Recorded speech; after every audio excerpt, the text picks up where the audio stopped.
Good afternoon, everyone. Welcome to online learning platform by Ganpat University. I am Dr. Suresh Pandit, Assistant Professor from Shri Subhadraben Suresh Chandra Institute of Physiotherapy. Today we are going to discuss about high voltage pulse galvanic current.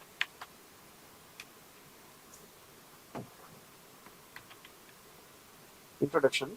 It was originally developed in USA. Shape and durations were kept at normally fixed, and the twin pulse for waveform was always used, and it is almost instantaneously rise and exponentially falls. Pair of pulses last for only 0.1 millisecond, and each peak lasts for only a few microseconds. Frequency of double peak varies between 2 Hz to 100 Hz. With such a short peak, a very high voltage is required to provide enough current to stimulate the nerve fibers. Peak current of 2 to 2.5 amperes may be generated during the few microseconds of the peak voltage, but total average current is very low, around 1.2 to 1.5 milliamperes. Because of short duration, such pulses pass easily through the tissues because they are so brief and will be relatively comfortable due to their wide discrimination between sensory, motor, and nociceptive fibers. Along with frequency, intensity can be varied up to 1 to 500 volts, and polarity can be also altered. Pattern of current can be changed by the mode switch. Continuous mode. Train of the twin pulses is delivered continuously. Reciprocating mode. Alternating application of the trains of pulses to one or other of the two active pads. Current direction is not reversed. And surge mode. Train of pulses whose intensity is increased gradually. A meter to indicate the peak current may be provided within the machine. In some machines, interval between two peaks may also can be altered, and it is called intra-pulse interval. Current is applied by flexible electrodes or sponges. Electrodes are usually small and sometimes mounted on the hand. Uses.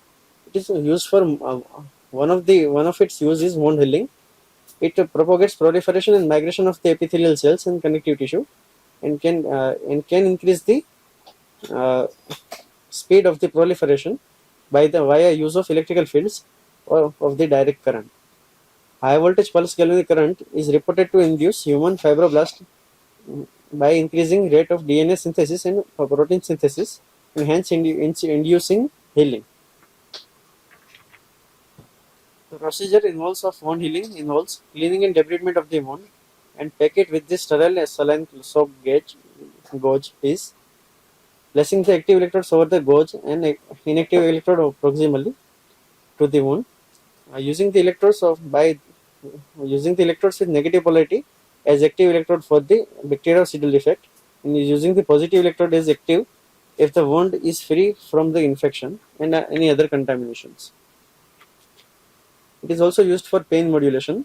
Frequency and intensity both can be controlled by high voltage pulse galvanic current stimulator.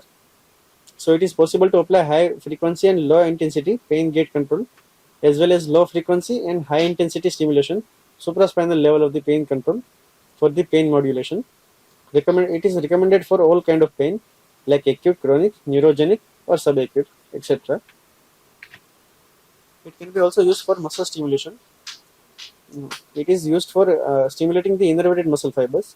Due to short pulse and good transmission in tissues, more efficacy for muscle stimulation and less effective effect on the sensory nerves.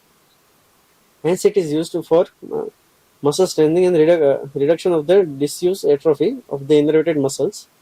Frequency may vary around 30 Hz with long intervals between bouts of tetanic contractions have been suggested for the muscle strengthening.